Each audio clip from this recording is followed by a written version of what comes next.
پیش ہے ہندی زبان میں اپڈیٹ۔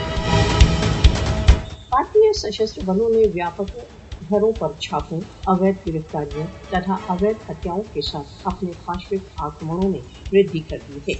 भारतीय अधिकारी घरों को धराशायी कर, युवकों को नजरबंद कर तथा संपूर्ण समुदाय को आतंकित कर बहुत व्यवस्थित रूप से नागरिकों को टारगेट कर रहे हैं। झूठी झड़पों में केवल गत कुछ सप्ताहों में 2000 से अधिक कश्मीरी गिरफ्तार तथा 3 युवक शहीद किए जा चुके हैं। पहलगाम फॉल्स फ्लैग ऑपरेशन के पश्चात संपूर्ण घाटी में कम से कम 1 दर्जन से अधिक आवासों को उड़ा दिया गया। मोदी शासन की दमन चालों के बावजूद कश्मीरी स्वतंत्रता के लिए अपने संघर्ष में दृढ़ संकल्प हैं।